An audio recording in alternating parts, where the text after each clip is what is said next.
Esta es una producción de Grupo Fórmula. Vamos a escuchar parte de lo que nos dijo aquí temprano el presidente de la Suprema Corte, Arturo Saldívar.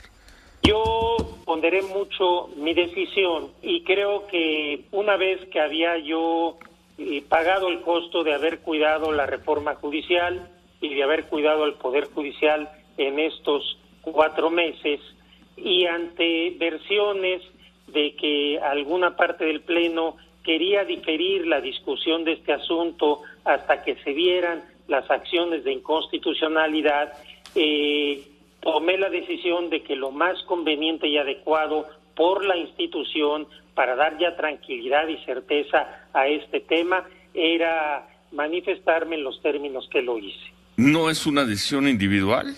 Sí, es una decisión individual, por supuesto que es una decisión individual.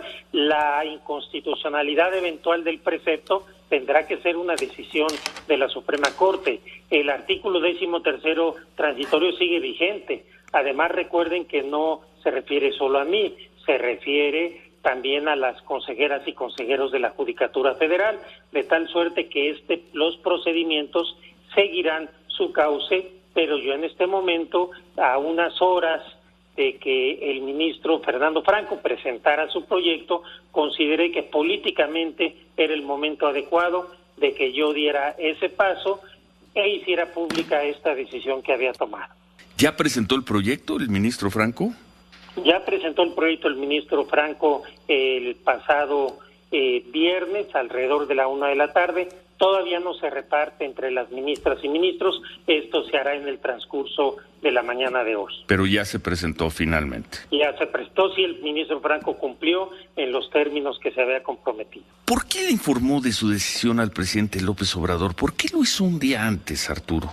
¿Se lo informó antes también a los otros ministros?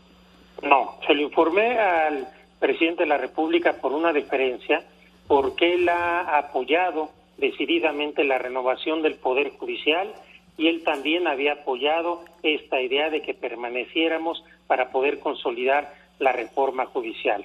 Entonces a mí me pareció que lo mínimo que podía hacer con alguien que ha impulsado con toda su fuerza política e institucional un proyecto de renovación es hacerle saber esta comunicación. Ahora bien, yo no había informado oficialmente a mis compañeros ministros, pero sí quiero decirle que en lo individual platiqué con ellos y ya les había expresado que no era mi intención quedarme.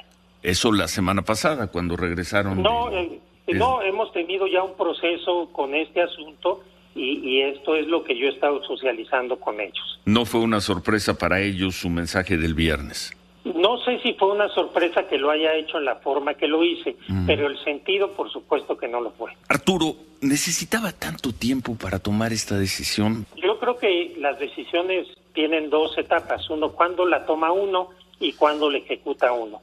Creo que la ejecuté, la anuncié en el momento correcto y adecuado, porque mi prioridad, como se los dije en 2 ocasiones, era cuidar la reforma judicial y al Poder Judicial. Lo primero era que se aprobara la reforma, después que se publicara. En cuanto se publicó, yo activé este procedimiento para que el Pleno resolviera a la brevedad sobre la constitucionalidad. Después esperé los plazos para que la reforma pudiera ser impugnada y por ello hasta ahora que ya está, digamos, de alguna manera salvada la reforma judicial y protegido el Poder Judicial, es que yo anuncié esta decisión. ¿Qué lo lleva a pensar que ya está a salvo la reforma judicial? Cuando usted dice una vez que había pagado el costo de defender la reforma, ¿qué lo lleva a pensar eso? Que por lo menos en las acciones de inconstitucionalidad de las 2 cámaras del Congreso no se impugnó la reforma, se impugnó solo el transitorio. Y aunque hay por ahí todavía algunos amparos que deberán resolver los tribunales correspondientes, digamos, el riesgo de que la reforma judicial fuera impugnada por aquellos que además la habían aprobado, afortunadamente no se actualizó. Entonces, desde el punto de vista constitucional y legal, me parece que la reforma está salvada. Ahora lo que nos toca es aprovechar el tiempo de la mejor forma posible para consolidarla hasta donde nos alcance en el tiempo que me quede. Entre esos amparos está el de su escuela, la Escuela Libre de Derecho. Sí, la presentada por el rector de la Escuela Por el Libre de rector de Derecho, la Escuela Libre de Derecho. Sin haber consultado a la comunidad académica y violando la normatividad interna de la escuela. Es una lástima que se utilice una institución tan prestigiada para defender la corrupción y el nepotismo en el Poder Judicial. Es muy lamentable para la tradición de la escuela, de la Libre, que estaba cumpliendo justo 109 años cuando se presentó este amparo. Entiendo que hay una gran inconformidad por un número muy importante de profesoras y profesores en la escuela por este albazo del rector. ¿Pero fue un albazo? ¿No la presentó con el apoyo de la Asamblea de Maestros? Por supuesto que no lo consultó absolutamente con nadie, ni siquiera con la Junta Directiva. Y además es muy preocupante porque todos sabemos que el rector de la Libre pues tiene vínculos con abogados que resultaron afectados con esta reforma, y se ve muy mal que algo que ha costado tanto trabajo, tratar de renovar el Poder Judicial que tiene tantos problemas, se utiliza una institución académica a espaldas de su comunidad para hacer una impugnación de este tipo y además hacerla con todo un despliegue mediático. ¿Qué abogados resultaron afectados con la reforma al Poder Judicial? Yo creo que todos sabemos, todos los que estamos en el medio judicial, sabemos de quiénes se tratan. Yo no voy a expresar nombres, pero todo el mundo sabe quiénes han sido los abogados que se han visto beneficiados con las redes de corrupción dentro del Poder Judicial. Licencia que deben tener todas las personas. Bueno, entonces se fue por la Libre en una acción que usted considera irresponsable el rector de la Escuela Libre de Derecho. El rector de la Libre se fue por la Libre, exactamente. Bueno. ¿El 13 transitorio sigue ahí, Arturo?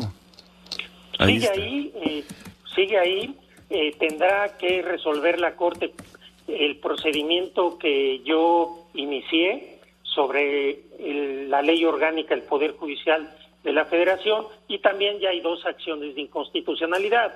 Entonces esto se va a resolver, y se va a resolver mucho antes de que se diera la renovación a la que se está aludiendo el transitorio. Entonces yo creo que este tema desde el punto de vista político está zanjado, y yo creo que es muy previsible cuál será el resultado que tendrá la votación en la Corte. Según hemos leído y hemos escuchado, también viene una votación de 10-0 y probablemente con el voto de usted 11-0 en contra de la constitucionalidad del polémico 13 transitorio. Es altamente probable que así sea. Es altamente probable que así suceda. 4 meses y todos los ministros de la Corte van a votar en contra de ese transitorio que extendía 2 años el mandato de Arturo Saldívar. Bueno, parte de lo que nos dijo el ministro, la entrevista está en nuestras redes sociales, son las 8:57, hacemos pausa, volvemos. Esta fue una producción de Grupo Fórmula.